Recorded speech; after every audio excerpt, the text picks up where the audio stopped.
السلام علیکم ورحمۃ اللہ وبرکاتہ۔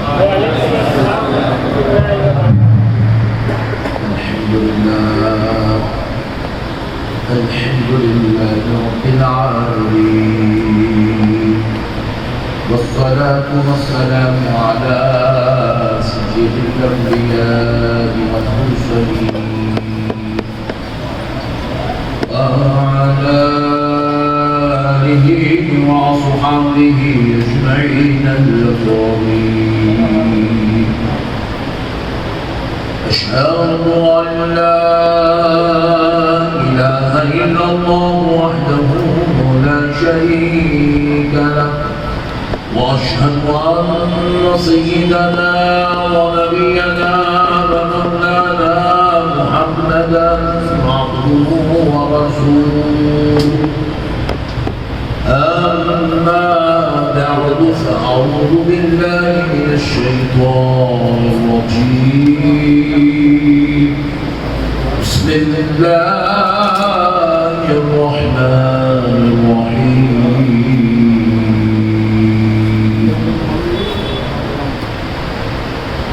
واعتصموا بحبل الله جميعا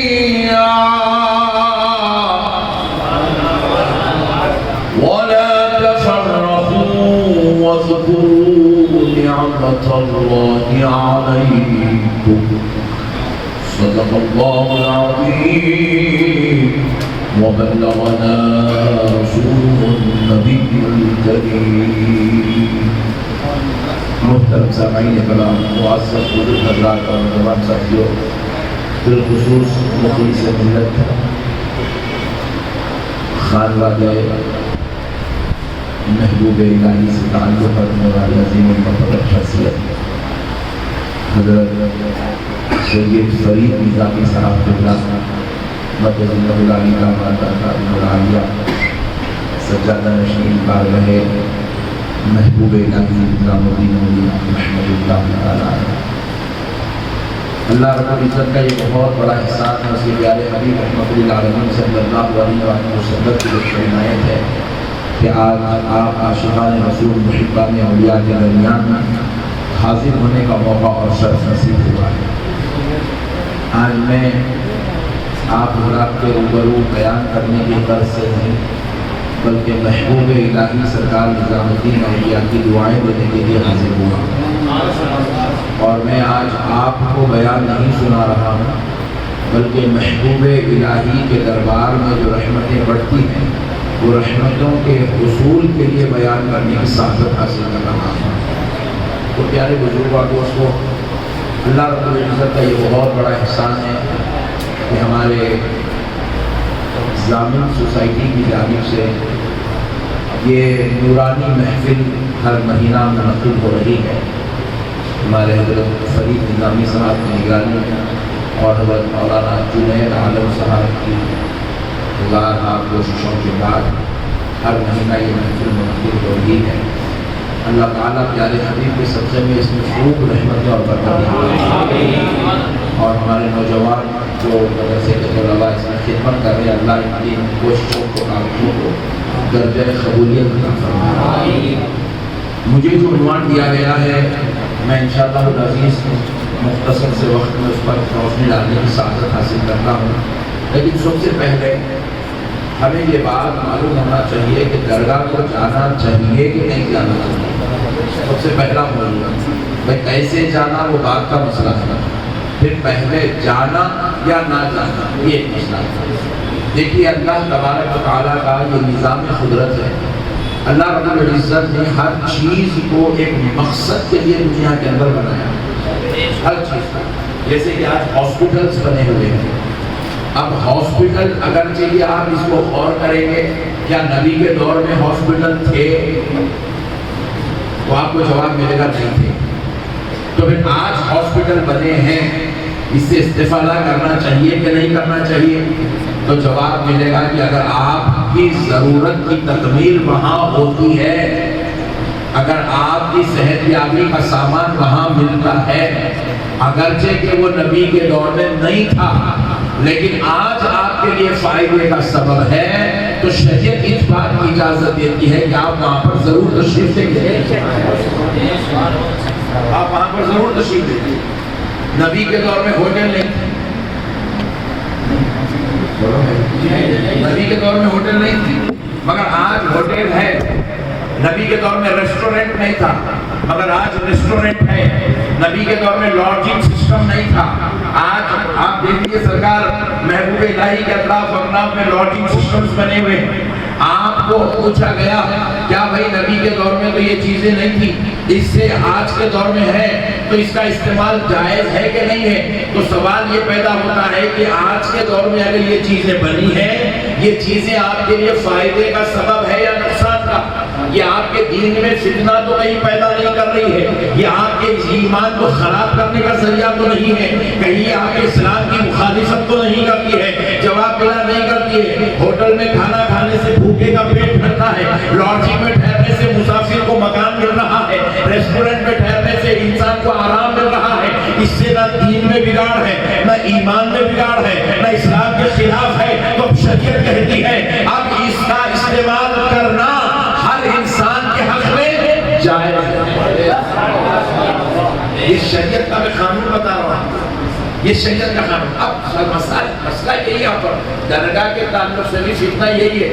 رسول اللہ کے زمانے میں نظام الدین اولیاء کی درگاہ نہیں تھی، رسول اللہ کے زمانے میں یہ درگاہ کا سسٹم نہیں تھا، تو اب یہ درگاہ کہیں تو بنا ہے۔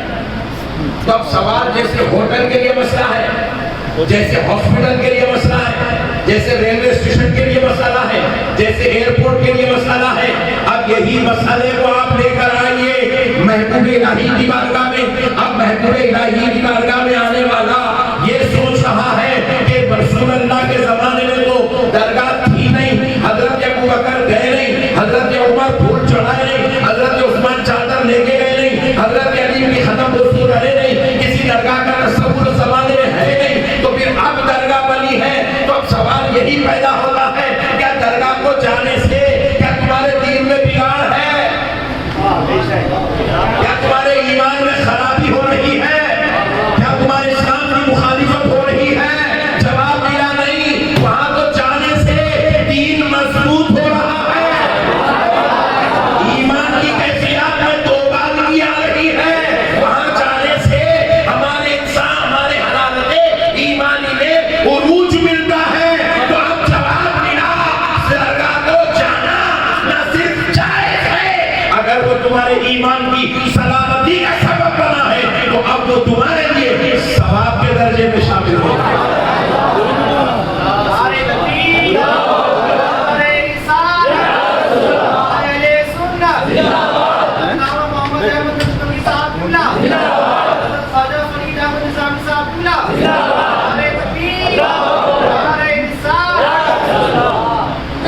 درگاہ کے بارے میں آپ کیوں سوچتے ہیں نبی کے دور میں نہیں تھا؟ نبی کے دور میں تو کچھ بھی نہیں تھا، نبی کے دور میں تو صلاح کی مسجد بھی نہیں تھی، نہیں، نبی کے دور میں تو ایئرپورٹ بھی نہیں تھا، ریلوے اسٹیشن بھی نہیں تھا، ریسٹورنٹ بھی نہیں تھا، ہاسپٹل بھی نہیں تھا۔ نبی کے دور میں تو یہ سارا جو آج شامیانہ بچھا ہوا ہے، جو آج نظام کائنات بنا ہوا ہے، جو آج سسٹم بنا ہوا ہے، ایک سسٹم بھی نبی کے دور میں نہیں تھا۔ مسجد کو آپ آ رہے ہیں، مسجد میں آپ دیکھ لیجیے عالیشان بہترین ٹائلس لگے ہوئے، بیت الخلا بنے ہوئے فلش کے ساتھ، نبی کے دور میں نہیں تھے۔ آپ مسجد کو آ رہے ہیں، میں آپ کو کوئی بازار کی بات نہیں بتا رہا ہوں، اللہ کے گھر کی بات بتا رہا ہوں۔ جس مسجد نبوی کو آمنہ کے لال نے خود بنایا ہے، اس زمانے کی مسجد سے آج کے زمانے کی مسجد کو آپ کمپیئر کریں گے تو اس زمانے میں رسول اللہ کے دور میں نہ کوئی بورویل تھا، نہ کوئی ٹینکی کا سسٹم تھا، نہ کوئی جو ہے وضو خانے کے لیے نل ٹوٹی کا انتظام تھا، نہ کوئی بیٹھنے کا انتظام تھا۔ اس زمانے کے وضو کرنے کے وضو خانوں کے انداز الگ تھے، اس زمانے کے وضو خانوں کا انداز الگ ہے۔ وہ نبی کے زمانے کا جو معاملہ تھا وہ بالکل الگ ہے، وہ تصور سے بری ہے، اور آج کا نظام اور سسٹم الگ ہے۔ آپ دیکھ لیجئے، نہ ویسا وضو خانہ تھا، نہ ویسا بیت الخلا تھا۔ آج آپ بہترین خالین پہ نماز پڑھ رہے ہیں، یہ خالین نبی کے دور میں نہیں تھی۔ یہاں تو جاپان کی خالین لائی جا رہی ہے، ترکی کی خالین لائی جا رہی ہے، یہاں تو جو ہے انڈونیشیا سے خالین لائی جا رہی ہے، کشمیر سے خالین لائی جا رہی ہے۔ ایک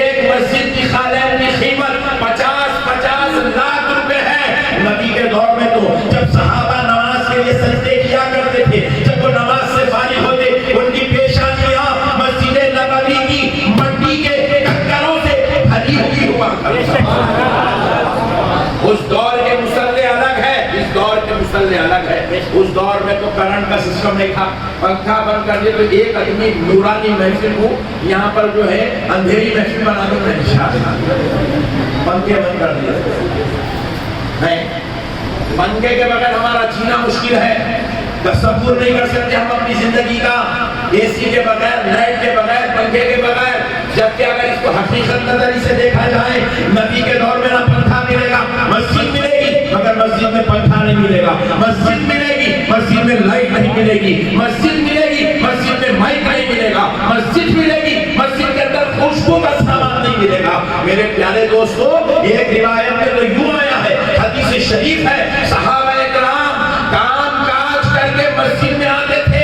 ایک دن جمعہ کا تھا, رسول اللہ حضور اقدس سے نکلے, صحابہ کا مجموعہ جمعہ کے دن مسجد میں بھر گئے. اور وہ کیونکہ دھوپ کا دور, شدت کی دھوپ, سر پر عربی کے پتوں کا درخت گھاس چھت لگا ہوا ہے اور صحابہ کے جسموں سے پسینے بہ رہے ہیں, اتنے پسینہ کہ حضور کو مسجد میں پسینوں کی بو آ رہی. رسول اللہ صلی اللہ علیہ وسلم نے صحابہ سے کہا, صحابیوں جمعہ کے دن آ رہے ہو, اپنے جسموں کو خوشبو سے معطر کر دیا ہو. ان کا دور ایسا تھا, اور ہمارا دور سینٹوں کا دور, پرفیوم کا دور, عطروں کا دور, نئے نئے عجیب و غریب حساب کے جو ہے خوشبوئیں لگائیں. میں نے عرض کرنا یہ ہے کہ بھئی آپ کوئی چیز بھی آپ دیکھ لیجئے نبی کے دور کی آج کے دور میں آپ کو دور سے بولیے نہیں ملے گی, کہیں بھی نہیں ملے گی خدا کی قسم.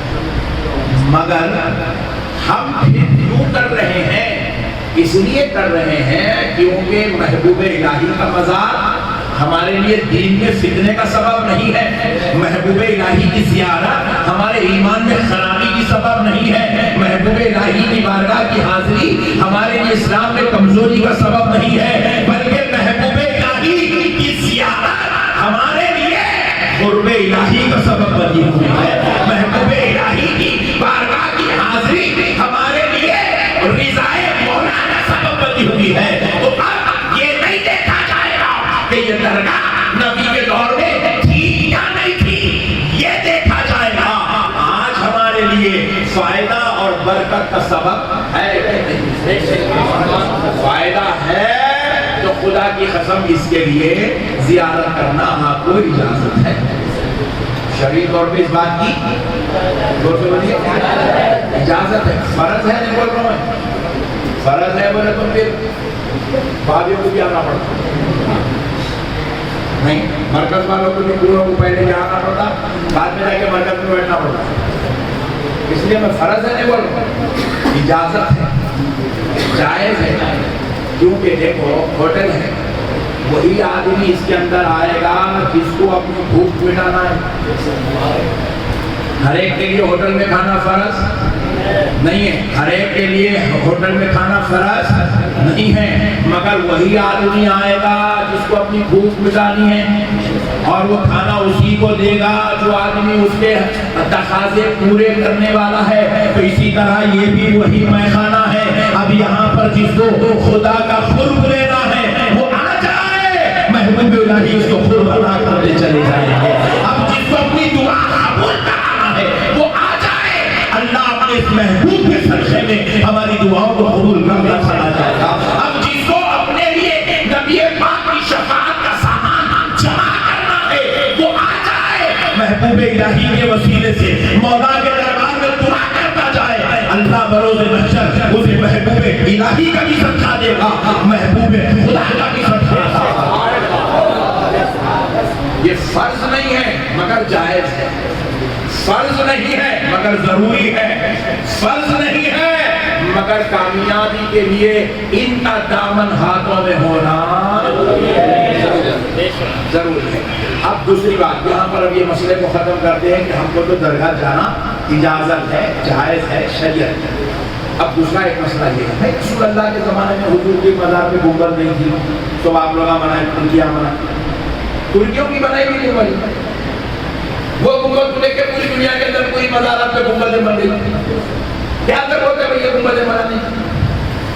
تو پھر ہم بھی ایسے ہزاروں کروڑوں سوال پیدا کر سکتے ہیں نبی کے زمانے میں، نبی کے دور میں گنبدیں نہیں تھی.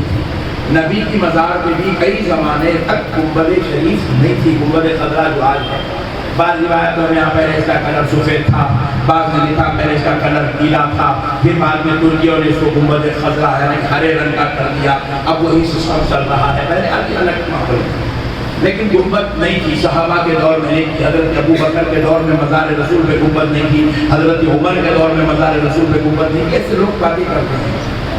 البتہ ہم نے یہ سوال کیا نہیں تھی. ہم بتا سمجھانے کے لیے 1000 سال تک نہیں تھی. مثال دے رہا ہوں سمجھانے کے لیے. 1000 سال تک نہیں تھی. 1000 سال کے بعد بنی ہوگی. اس میں نقصان کیا ہے؟ بھائی مزار رسول پہ گنبد بنانے میں نقصان کیا ہے؟ مزار اولیاء پہ گنبد بنانے میں اسلام کا خسارہ کیا ہے؟ اسلام کا خسارہ کیا ہے؟ دیکھیے 1000 سال تک ہمارے گھروں پہ بھی سلیب نہیں تھا. ہمارے گھروں پہ سلیب نہیں تھا. اب ہمارے گھروں پہ سلیب پڑنے لگے. بلکہ 1300 سال تک نبی کے زمانے سے لے کے آج سے 100 سال پہلے تک بھی فلور سسٹم نہیں تھا. 4 منزلہ بلڈنگ، 5 منزلہ بلڈنگ، 12 منزلہ بلڈنگ، 18 منزلہ بلڈنگ. یہ تو اب نہیں ہے جاتے. یہ جیسے جیسے ٹیکنالوجی آتے گئی یہ بلڈنگیں بننا شروع ہوئی، یہ منزلیں بننا شروع ہوئی. 25 منزل، 50 منزل، 100 منزل، 150 منزل، 200 منزل. برج خلیفہ کا 1200 سال پرانا ہے. برج خلیفہ بن کے 100 سال 25 سال بھی نہیں ہوا. 25 سال نہیں ہوا. کلاک ٹاور جو بنا ہوا ہے کعبۃ اللہ شریف کے بازو میں، وہ کلاک ٹاور بن کے کوئی 200 سال نہیں ہوا. وہ کلاک ٹاور بن کے مشکل 25 سال، 40 سال، 30 سال ہوا. آپ اندازہ کیجئے گا کہ ہم نے اس کی تعمیر کو اپنی آنکھوں سے دیکھا ہے.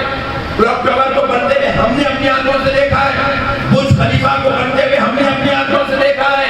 ہماری آنکھوں کے سامنے بنا. جب گنبد خضرا کے بارے میں یہ سوال ہوتا ہے کہ نبی کی مزار پر گنبد کیوں بنائی گئی، محبوب الہی کی بارگاہ میں گنبد کیوں بنائی گئی، خواجہ معین الدین چشتی کی مزار پر گنبد کیوں بنائی گئی، جب یہ سوال ہو سکتا ہے جبکہ وہ گنبدیں 1200 سال، 1000 سال، 1300 سال پرانی ہے، تو پھر یہ سوال کیوں نہیں ہوتا کہ برج خلیفہ جیسی عمارت نبی کے زمانے میں نہیں تھی تو پھر اب کیوں بنائی گئی؟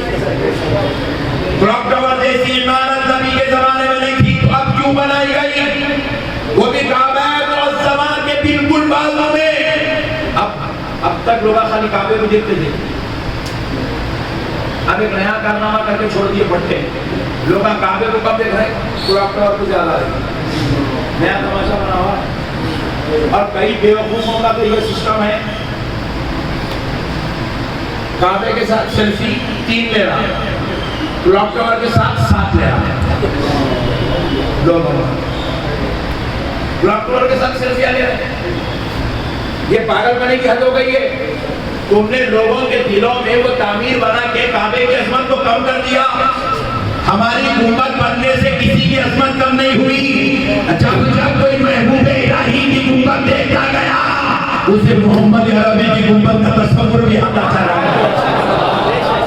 ہمارے گنبدیں بننے سے احترام کم نہیں ہوا، بزرگوں کا احترام پیدا ہوا.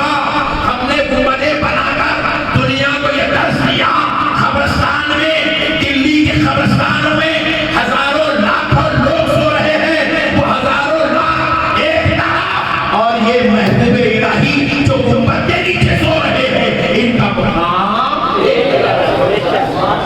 اس لیے گنبد بنائی گئی تاکہ بزرگ کا تقدس باقی رہے، بزرگ کی شان باقی رہے، بزرگ کا مقام باقی رہے، بزرگ کی اہمیت باقی رہے. اہمیت باقی ہے. دیکھو مثال دے سمجھانے کے لیے حضرت فرید نظامی صاحب فرقہ ایک خصوصی لباس پہن کے آگے بیٹھے تھے. خصوصی لباس پہن کے بیٹھے. جی ہاں ماشاءاللہ یہ خصوصی لباس ہے، یہ خانقاہی لباس ہے، یہ درگاہی لباس ہے، یہ صوفیانہ لباس ہے. اب میں بھی آیا حیدرآباد سے، میں اور آپ دونوں بھائیاں ہیں.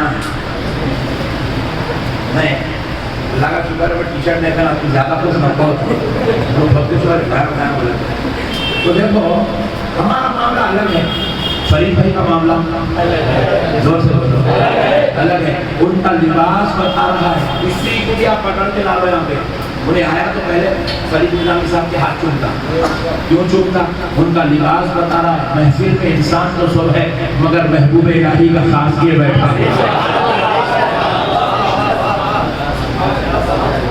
لباس. اسی لیے قبرستان میں آتے سب ہے.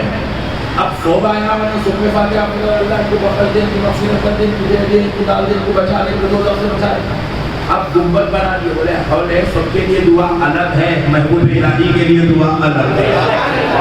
سب کے لیے مغفرت کی دعا کی جاتی ہے اور یہ وہ مزار ہے اس لیے گنبد بنایا گیا تاکہ تو دیکھ لے تو تجھے معلوم ہو جائے یا مغفرت کی دعا نہیں کی جاتی بلکہ کے وسیلے سے اپنی مغفرت کرائی جاتی.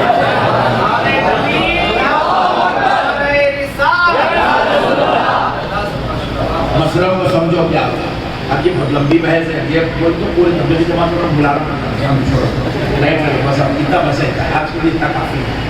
بس اب مسئلہ یہ ہے کہ اب یہ جانا ضروری ہے گنبد ضروری ہے یا مزار ضروری ہے. مزار کا بھی مقصد مزار پہ چادر کا بھی مقصد وہی ہے تاکہ بزرگ کا تقدس باقی رہے ان کی اہمیت و افضلیت باقی رہے. یہ دوسرا کچھ بھی بات نہیں اہمیت و تقدس باقی رہے. علماء اکرام امام شریف پہنتے ہیں شایع پہنتے ہیں کیوں پہنتے ہیں جمعہ کے دن خاص طور پہ کیوں پہنتے ہیں. جمعہ میں 2000 آدمی آئے سب جمعہ پڑھنے آئے سب مسلمان ہیں سب اللہ کے بندے سب نیک ہیں سب اچھے ہیں سب ہے. پھر مولانا کا لباس الگ کیوں ہے تقدس باقی رہے تقدس باقی رہے یہی ہے دوسرا کچھ نہیں ہے. ابھی مولانا ہمارے بہت بڑے ظفر برلا صاحب بیان کر رہے تھے میں دیکھا نہیں نیچے مجھے ڈالا ہمارے جھولے میں کس کو جگہ ٹھہرا کر دیا کہ بھائی بولے میں سوچا بعد میں اور ارے بتا یہ تو ظفر برلا صاحب ہے کیونکہ عام لباس میں آ گئے عام لباس میں آ گئے تو لوگ جو ہے عام لوگوں کے جیسا ٹریٹمنٹ کرتے ذرا خاص لباس پہنتے کوئی باپ رے باپ کوئی نکلے بھائی میں. تو لباس بھی اسی لیے ہوتا ہے تاکہ شخصیت کا تقدس برقرار رہے. مزار پہ چادر اس لیے نہیں اڑاتے کہ قرآن میں ہے مزار پہ چادر اس لیے نہیں اڑاتے کہ حدیث میں ہے مزار پہ چادر اس لیے نہیں اڑاتے کہ فرض ہے مزار پہ پھول اس لیے نہیں ڈالتے کہ واجب ہے مزار پہ دستبوس قدم بوسی اس لیے نہیں ہوتے کہ یہ جو ہے ہمارے لیے اسلام کا ایک حصہ ہے بلکہ اس لیے ہوتا ہے تاکہ اللہ کے ولی کا تقدس و احترام برقرار رہے تقدس و احترام برقرار رہے. اس چیز کو سمجھنے کی ضرورت ہے. یہ چیز اس نالج ہے اس کو ضرور مسلمان اپنے پاس رکھنا چاہیے. دیکھو ہر آدمی کار میں گزرتا چاہتے ہو آپ تو دلی والے آپ کو جلدی سمجھ میں آئے ہر آدمی گاڑی پہ گزرا. میں بھی آیا وہاں سے ایئرپورٹ سے آیا تھا میرے لیے کوئی سیکیورٹی نہیں تھی کوئی ہارانا نہیں میرے لیے کوئی جو ہے نظام الگ نہیں تھا کچھ نہیں. ہاں مشکل شریف آدمی بیچارہ بیٹھا گھر میں آ گیا بہت کیا دلی نظام مگر وہی اگر مودی صاحب کہے تو وہی اگر کیجریوال صاحب کہے تو پورے سڑکیں صاف کرو ٹریفک الگ کرو ان کو ہٹاؤ سیٹیں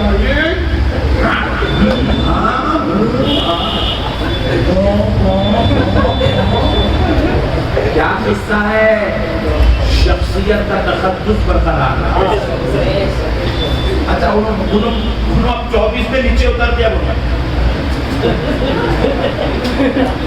پیشن کوئی ہے سبحان اللہ بولا 24 میں نیچے اتر دیا اب ان کے پیچھے کچھ بھی نہ رہتا پھر جو دوسرا بیٹا اس کے پیچھے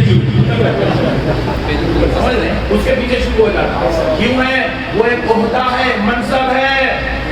وہاں پر چاہے چائے والے کو بٹھاؤ وہاں پر چاہے کسی عالی شان علم والے ابو الکلام کو بٹھاؤ جو وہ منصب پہ بیٹھے گا اس کو سڑکوں پہ لے جایا جائے گا تو پوری دنیا کو بتایا جاتا ہے یہ اس لیے اتنی سیکیورٹی ہے تاکہ منصب کا تقدس برقرار رہے منصب کا احترام برقرار رہے.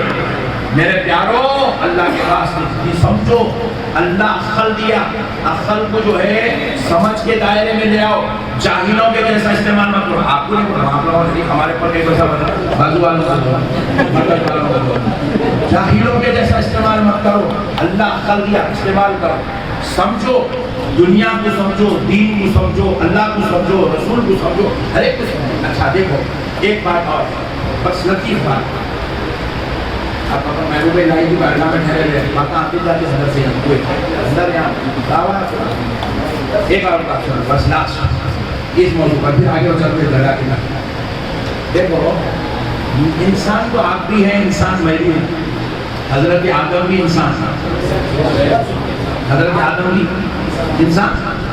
انسان آپ بھی ہیں، انسان میں بھی ہوں، حضرت عیسیٰ بھی انسان آپ بھی ہیں، انسان میں بھی ہوں، حضرت ابراہیم، حضرت اسماعیل، حضرت اسحاق، حضرت یحییٰ، حضرت زکریا، حضرت عزیر، حضرت موسیٰ، حضرت ہارون انسان ہیں۔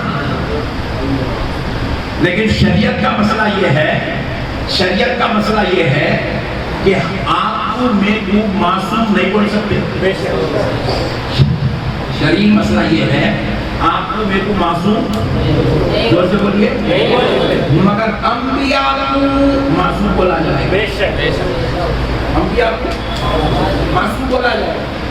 تو ہم بول رہے ہیں بھائی ہم معصوم عن الخطا نہیں ہیں، انبیاء معصوم عن الخطا ہے، حالانکہ ہم کو بھی انسان بنانے والا اللہ، ان کو بھی انسانیت بن کے ساتھ بھیجنے والا اللہ، تو پھر اللہ نے نبیوں کو معصوم بنایا، جبکہ وہ نبی انسان ہیں، ہم کو انسان کو بنایا مگر معصوم عن الخطا نہیں بنایا۔ ہم نے پوچھا مولا ہم بھی تیرے بندے، وہ بھی تیرے بندے، ہم کو معصوم نہیں بنایا، ان کو معصوم کیوں بنایا؟ تو رب نے جواب دیا اس لیے معصوم بنایا تاکہ نبیوں کا تقدس برقرار رہے، ان کی شان برقرار رہے، ان کے احترام برقرار رہے، ان کی عزت برقرار رہے، ان کا مقام برقرار رہے۔ اس لیے کہ قیامت تک آنے والا کوئی بھی نمازی، کوئی بھی روزدار، کوئی بھی متقی، کوئی بھی حافظ، کوئی بھی عالم، کوئی بھی مفتی، کوئی بھی علامہ اپنے آپ کو پیغمبر کی طرح نہ سمجھے، پیغمبر کی طرح نہ سمجھے، اس لیے اللہ نے ان کو انسان کو بنایا، مگر انسانوں نے ان کے تقدس کو برقرار رکھنے کے لیے ان کو معصوم عن الخطا بنایا، معصوم عن الخطا بنایا۔ مسئلوں کو سمجھو میرے بھائی، یہ ذہن ہم کو دنیا بھی دے رہی ہے، یہ ذہن ہم کو ہمارا دین دے رہا ہے، ہمارا اسلام دے رہا ہے۔ تو اب بہرحال یہ مقدس ہستیاں ان کی بارگاہوں میں جانا جائز ہے، اب جانا کیوں ہے یہ بھی سن لیجیے۔ خدا کی قسم ولیوں کی بارگاہ میں جانے کا صرف ایک مقصد ہے، اب آپ کو شورنگ گھر گھاڑے بننا آئے گا، لال داغے پیلے داغے فرید میں معاف، لال داغے پیلے داغے ہرے داغے کالے داغے، ہم لوگ آپ بنتے سو جالیوں کو الگ، خادمہ ہمارے گلوں میں ڈالتے سو الگ، لوگ ہم نے نعوذ باللہ درگاہوں کو یہی بنا دیا ناڑے والی جگہ، ہم نے درگاہوں کو بنا لیا پھول لے جا۔ اب تک تو بیچارے وہ خدمت گزار لوگ تھے، ان لوگ دادا گیری کرتے تھے، اب تو یہ حال ہوگا بعض درگاہوں میں پھول والے بھی دادا گیری شروع کر دیے، پھول لے جانا، پھول نہیں لیں گے تو حضرت اندر سے نکل کے مارتے جیسا دکھا، یہ حال بنا کی درگاہ پھول والا بھی ڈرا، اور اب تو پھول کی دکان پہ سے پھول لیے تو پارکنگ کو بھی جگہ مل جا رہی، چپل رکھنے کو بھی جگہ مل جا رہی، نہیں تو چپل گئی سمجھو، تو بعض لوگ تو چپل بچانے کے خاطر پھول لے لیں۔ آپ گھروں میں میرے حق ہے یہ بولنے کا، میں بول سکتا ہوں پورے ہندوستان کی اجازت ہے، کوئی درگاہ والے میرے اوپر اعتراض نہیں کرتے، انہوں معلوم ہے یہ پیچھے پٹا ہونا بولتا، ٹینشن نہ کرو۔ کئی لوگ خالی چپل بچانے کے خاطر پھول لے رہے ہیں، نعوذ باللہ ہم نے ولیوں کی مزارات کو دھندے کی جگہ بنا دیا، بزنس پوائنٹ۔ آج کئی بے وقوف نالائق جاہل لوگ اللہ کے ولیوں کی مزارات کے پاس بیٹھے ہوئے ہیں اور قبضے مار کے بیٹھے ہوئے ہیں، وہ جگہ چھوڑنے کے لیے مرڈر ہو جائے گا مگر انہیں جگہ نہیں چھوڑی. اگر حکومت ان سے جگہ خالی کرانا چاہیے تو نہ حکومت کو گرا دی گا مگر وہ جگہ نہیں چھوڑی گا. کیونکہ بڑے بڑے ریسٹورنٹ میں آدمی اتنے پیسے نہیں کما رہا, درگاہ کے پاس بیٹھ کے 6 انچ کی ملکی لگا کے انہیں جتنے پیسے کما. ہم نے ولیوں کی بارگاہوں کو نعوذ باللہ ہم نے بزنس کی جگہ بنا لیا, جبکہ خدا کی قسم سنیے ولیوں کی مزارات سے نہ لال ناڑوں کا کوئی تعلق ہے نہ پیلے ناڑوں کا کوئی تعلق ہے, نہ ولیوں کی مزارات سے پھولوں کی دکان کا یہ چادروں کا کوئی تعلق ہے. نعوذ باللہ نعوذ باللہ, یہ چادروں کا بھی سسٹم بڑا پیارا ہے. اب میں نہیں بولتا جانتا ہوں اسکولوں کے معلوم ہے بیٹا تو یہ کا کھادی کی پڑھنے کی بولے گا تو آنا نہیں دوبارہ لگا ہوا میرے کو نہیں بولتا نہ معلوم ہوگا. یہ چادروں کا بھی بہت بڑا 6 مہینے سے ایک ہی چادر چل رہی, چڑھتے جائیں پھر چڑھتے جائیں پھر چڑھتے جائیں چڑھتے جائیں. مگر ہماری زبان اس لیے خاموش ہے, وہ جتنی بار چڑھتے جائیں گے انہیں اتنی بابر کا پرتی دیں گی, بلکہ ایک ہمارا عقیدہ ہے اور خاموش ہے. مگر نعوذ باللہ ولیوں کی مزار کا خدا کی قسم یہ مقصد ہی نہیں, یہ مقصد ہی نہیں, یہ نہ دین ہے نہ یہ اسلام ہے نہ یہ شریعت ہے, یہ سب جہالت ہے. یہ جہالت اس کا کروڑوں کروڑوں ہندو تک ولی سے درگاہ سے اسلام سے اللہ سے رسول سے قرآن سے حدیث سے اس کا کوئی تعلق نہیں. پھر آپ مجھے حضرت ولی کی بارگاہ میں جانا کیوں ہے؟ سن لیجیے, دیکھو ہاسپٹل جانے سے شفا ملتی ہے, ہوٹل جانے سے کھانا ملتا ہے, ریلوے اسٹیشن جانے سے ٹرین ملتی ہے, ایئرپورٹ جانے سے فلائٹ ملتی ہے, درگاہ کو آنے سے اللہ ملتا ہے.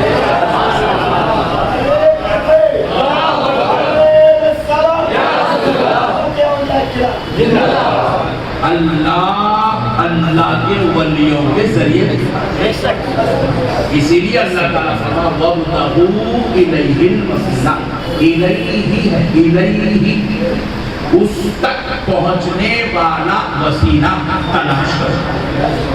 اس تک پہنچنے والا وسیلہ کیا ہے؟ خدا کی قسم صرف ایک ہے, اس وسیلے کا نام محبوب الہی ہے, اس وسیلے کا نام خواجہ معین الدین چشتی ہے, اس وسیلے کا نام حضرت قطب الدین بختیار کاکی ہے, اس تک پہنچنے والے وسیلے کا نام بابا فرید گنج شکر ہے, اس تک پہنچنے والے وسیلے کا نام نظام الدین اولیاء محبوب الہی علاء الدین صابر میاں کلی علی نصیر الدین چراغ دہلوی بندہ نواز محمد الحسینی. یہ اللہ تک پہنچانے والے وسیلے. آپ انتنے اس لیے نہیں جانا ہے کہ یہاں گئے تو میں پکار لیا تو میرے کو جو ہے بجلی کی بیماری ختم ہوتی, میں یہاں گیا تو میں یہاں کا ناڑا بن لیا, یہاں کی وہ سنسن لے کے ایسا پیشنٹ کیوں لگا نہیں میرا بی پی نارمل ہو جاتا. یہ نہیں ہے مقصد, خدا کی قسم یہ مقصد نہیں. مقصد کیا ہے؟ مقصد صرف ایک ہے. آئیے میں آپ کو حدیث کے حوالے سے سمجھا دیتا ہوں. حدیث ہے زجاجۃ المصابیح شریف میں, اس حدیث کو, یہ مسلم شریف کی حدیث ہے, ترمذی شریف میں موجود ہے, اس کو زجاجۃ المصابیح شریف فقہ حنفی ادبی حضور سید محدث لکن حضرت عبداللہ شاہ صاحب قبلہ نقشبندی مجددی قادری حیدرآبادی رحمۃ اللہ تعالی علیہ نے اس حدیث کو اپنی کتاب میں کوڈ کیا. فرماتے ہیں وجبت محبتی للمتحابین فیہ. اللہ رب العزت ارشاد فرماتا, حدیث قدسی ہے, رسول اللہ نے کہا, اللہ رب العزت ارشاد فرماتا ہے وجبت محبتی, میں اس بندے سے محبت کرنا اپنے آپ پہ واجب کر لیتا ہوں. کیا کر لیتا ہوں؟ اپنے آپ پہ واجب کر لیتا ہوں. کون سا بندہ؟ للمتحابین فیہ, جو میرے محبوب ولیوں سے صرف میری خاطر محبت کرتا ہے. فیہ میری خاطر, یعنی کہ آپ کو ولیوں کے دربار میں اس لیے جانا ہے کیونکہ ان کی بارگاہ میں آنے سے اللہ ملتا ہے. اللہ کا قرب نصیب ہوتا ہے. اسی لیے آپ غور کر کے دیکھیے حضرت بندہ نواز ماں پیٹ کے ولی ہیں، ماں پیٹ کے ولی ہیں، صاحب ولایت بزرگ، صاحب ولایت از ولادت ہے، مگر اس کے باوجود بھی حضرت حضرت بندہ نواز نے نصیر الدین چراغ پہلوی کی جوتیاں اٹھائی. ذرا دور سے ولی کے پاس جانے کا مقصد کون؟ کیا محبوب ہے؟ کیا نظام؟ کیا حضرت بندہ نواز کو کسی دولت کے خاطر نصیر الدین چراغ پہلوی کے پاس آئے؟ کیا کسی مقام و منصب کی خاطر آئے؟ بولے نہیں. پھر نصیر الدین چراغ پہلوی کی بارگاہ میں یہ مادر ذات ولی، یہ اللہ کا پیارا محبوب کیوں آ رہا ہے؟ اس لیے آ رہا ہے جو نعمت ملی ہے ان کے صدقے میں وہ قیامت تک باقی نہیں رہا. اللہ کا قرب باقی رہے، قرب کی انتہا مل جائے، اس لیے آ رہے.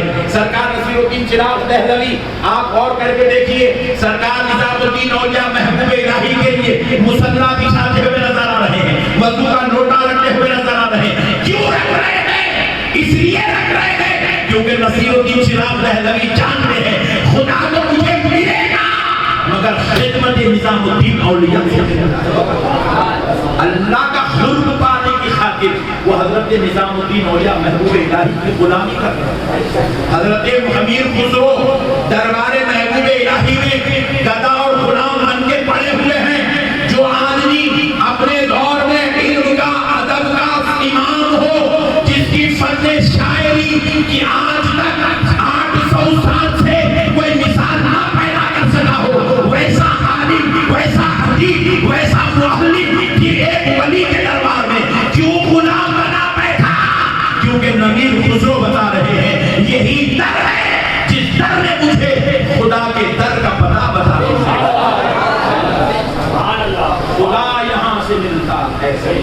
ولیوں کے پاس آنے کا صرف ایک مقصد ہے، ایک مقصد ہے کہ ان کے ذریعے قرب خدا کو پائیں، رضا الہی کو پائیں. حضرت نظام الدین اولیاء دلی کے رہنے والے، آپ اپنے مرشد کی بارگاہ تک پیدل چل کے پاک بدن تشریف لے جاتے اور وہاں جا کر کوئی اونچے گدے ٹیکے مسند لگا کے نہیں بیٹھتے. کیا کرتے تھے نظام الدین اولیاء؟ دربار بابا فرید کے خدام کے لیے کھانا بناتے تھے، خدمت کرتے تھے. دربار بابا فرید میں جو شخص جارو کشی کی خدمت کا فرض انجام دیتا تھا اس ذاتے والا شاہ کا نام نظام الدین اولیاء محبوب الہی. اپنے دور کے سب سے بڑے عالم، اپنے دور کے سب سے بڑے محاذ، اپنے دور کے سب سے بڑے علماء، اپنے دور کا سب سے بڑا مفسر، اپنے دور کا سب سے بڑا محدث، اپنے دور کے بادشاہوں کو، اپنے دور کے بادشاہوں کو جو گردن جھکنے کا مجبور کر دے، ایسا شہزادہ اپنے مرشد کی بارگاہ میں جارو کشی کرتا ہوا، خدمت کرتا ہوا، چولہے میں کام کرتا ہوا نظر آ رہا ہے. ہم نے پوچھا محبوب الہی اتنی اعلیٰ درجے کی غلامی کیوں؟ تو جواب ملا یہی بابا فرید ہے جن کا دامن پکڑنے سے مجھے خدا کا قرب نصیب ہوا. قرب الہی کے لیے تو درگاہ کو آنا ہے. زور سے بولیے، زور سے بولیے. قرب الہی کے لیے حضرت ابو بکر نے رسول اللہ کا دامن تھاما، اللہ اور اس کے رسول کے قرب کے لیے. حضرت عمر نے رسول اللہ کا دامن تھاما، اللہ اور اس کے رسول کے قرب کے لیے. تو میرے پیارو، اللہ کا واسطہ درگاہوں کو اس لیے آنا ہے تاکہ ہم درگاہوں کے ذریعے سے اللہ کا قرب حاصل کریں، قرب حاصل کریں. اور یہاں قرب ملتا ہے، یہی وہ جگہ ہے جہاں پر اللہ کا قرب ملتا ہے، یہی وہ جگہ ہے جہاں سے اللہ کا قرب ملتا ہے. آپ حضرات اس بات کو مد نظر رکھتے ہوئے ان بزرگان دین کے دامن کو مضبوطی سے پکڑیے. اور بس آخری بات صرف لاسٹ بات، آگے درگاہ میں فاتحہ سنیوں کی زیارت ہوتا ہے. فاتحہ ہو کے گھومت بھی دیکھا کیا کانچ کا کام ہو، ایسا دکھاؤں گا آپ کو چڑھ کے کراؤں گا، آپ کے کراؤں گا. پیچھے سے اور ایک رہتا ارے ممبئی کا سیکھا چلا لو یہ ہو رہی فاتحہ.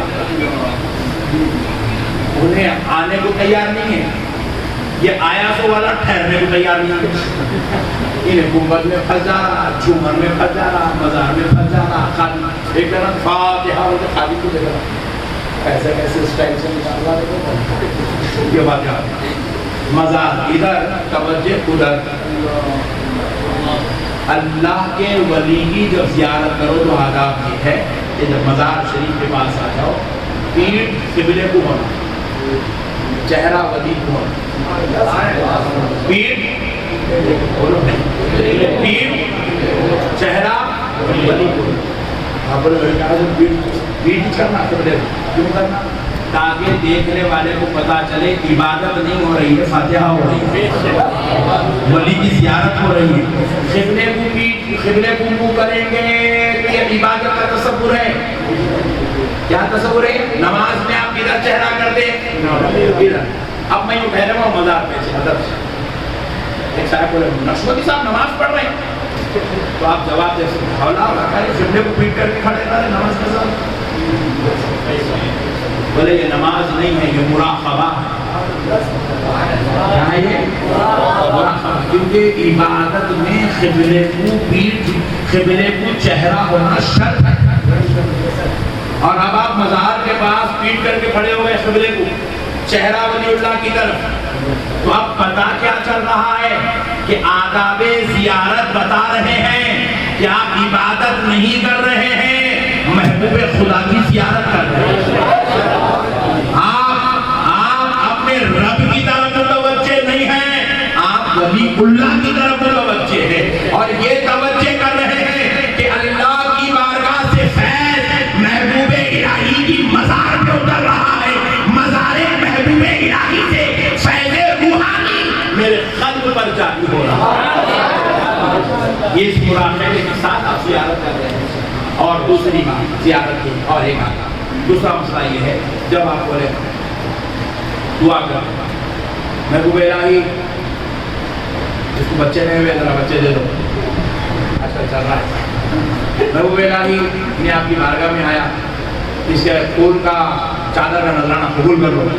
محبوب الہی آپ کی بارگاہ میں ثواب ہے, رسول اللہ تک پہنچا دو. یہ بالکل غیر ذمہ دارانہ الفاظ ہمارے بارگاہوں میں یہ ہونا چاہیے, اے اللہ تیرے حکم سے تیرے فضل سے آج ہم تیرے محبوب ولی کی زیارت کے لیے آ گئے. اے اللہ جب تو نے یہاں تک آنا مقدر میں لکھ دیا تو اب اس در سے سرفراز ہو کے جانا بھی مقدر میں رہے گا.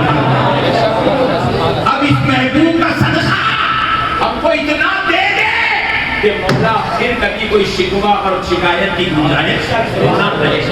مولا اتنا دامن بھر دے کہ جو ہم سے ملتا جائے ہم اس کا دامن بھرتے چلے جائیں. تیرے محبوب کا صدقہ اتنا دے دے. اور بس آخری بات, خدا کی قسم محبوبوں کے صدقے میں اللہ اتنا دیتا اتنا دیتا اتنا دیتا اتنا دیتا اتنا دیتا کہ مانگنے والے میں مانگنے کی اتنی قوت نہیں ہے, اللہ اتنا دے دیتا. بشرط کہ آپ یقین کے ساتھ آنا. آج میرے کو محبوب الہی کا صدقہ ملتا اور ملتا کی نہیں ملتا کی, ہوتے کی نہیں ہوتے کی, دعا میری قبول ہوتی, ایسے چیزوں کی دعا قبول نہیں ہے ہرگز نہیں. عقیدت کے ساتھ آؤ, عقیدت سے لے کے جاؤ. وَمَا بَيْنَ الْبَلَاغِ